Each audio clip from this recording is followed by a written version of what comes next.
French Tech.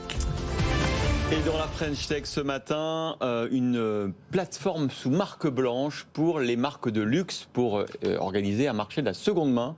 Il faut mieux le faire soi-même que la seconde main soit faite par d'autres marques, comme Vestiaire Collectif, j'imagine.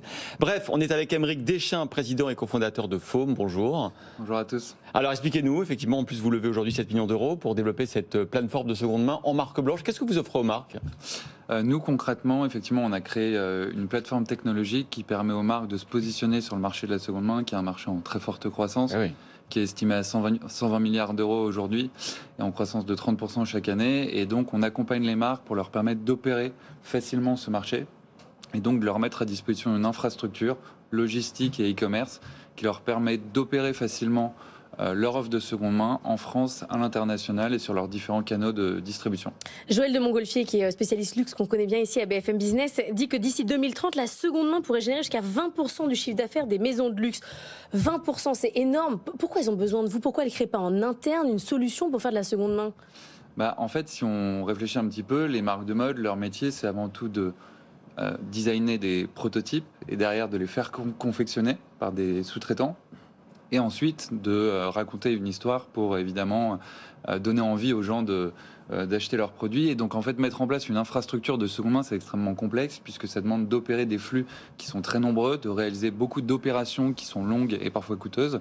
Et donc si on n'est pas capable d'automatiser un maximum ces opérations pour les rendre fluides et rentables, c'est la collecte quoi, et qui est compliquée. En fait, nous, on collecte les produits depuis une interface en ligne qu'on rend disponible, qu'on crée sur le site de la marque. Et ensuite, les produits sont envoyés dans nos entrepôts de reconditionnement pour qu'un contrôle qualité soit réalisé, puis un nettoyage, repassage, séchage, réparation, shooting photo et remise en vente du produit. Vous ne faites pas seulement la plateforme, vous faites tout le process de reconditionnement, quoi. Exactement. Alors, on travaille avec un partenaire logistique qui est situé à côté de Châteauroux, qui a d'ailleurs investi chez nous dans le cadre de notre levée de fonds Berry Service. D'accord. Avec qui on a tout construit. Et donc, lui garde le savoir-faire de remise en conformité textile qu'il fait depuis 20 ans.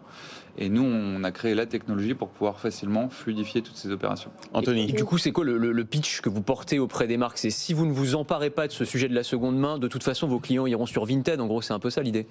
C'est un petit peu ça. Les usages sont en train de changer. Vous parliez, j'entendais un petit peu juste avant de potentielle paupérisation. Donc, on est sur un sujet de pouvoir d'achat très fort. Oui, la France du discount.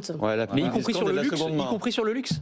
Y compris sur le luxe. En fait, l'idée, c'est de se dire que les usages sont en train de changer. Les clients sont en recherche de nouvelles manières de consommer. On est dans un monde où les ressources sont de plus en plus limitées et finies, et donc on a besoin de faire mieux avec moins, d'allonger la durée de vie des produits. Les consommateurs en ont bien conscience.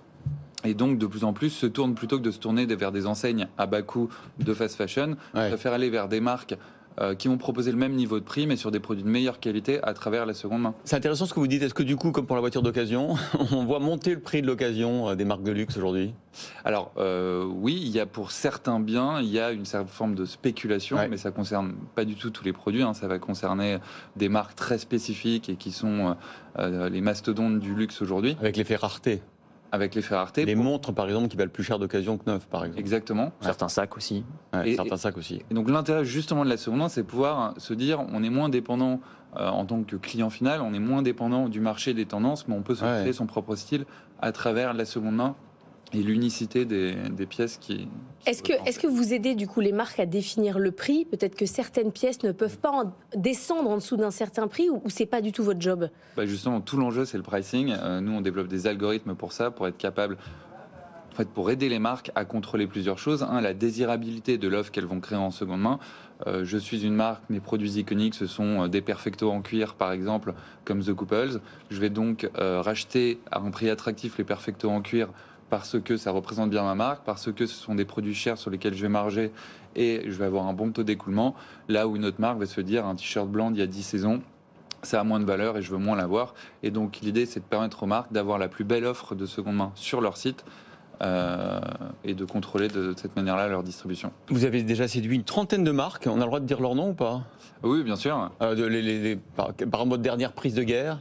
On a lancé le site de Bâche très récemment, donc on est très heureux parce que ça démarre plutôt bien, en tout cas nous on en est contents. Et est-ce que cette plateforme, les plateformes des marques ont beaucoup de clients à l'international déjà ? Est-ce qu'elles arrivent effectivement à... Est-ce que votre service de logistique permet de livrer partout dans le monde. Oui, alors c'est tout l'enjeu, c'est aussi pour ça qu'on lève des fonds, c'est pour accélérer à l'international. Aujourd'hui, on réalise déjà 30% de notre chiffre d'affaires à l'international en Europe et principalement dans 6 pays. Ouais.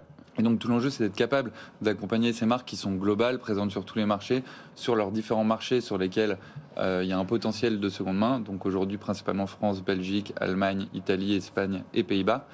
Et l'année prochaine, on souhaite accélérer notamment en intégrant le Royaume-Uni et la Suisse, où il y a quelques petites nuances liées au fait qu'elles ne sont pas dans la zone euro.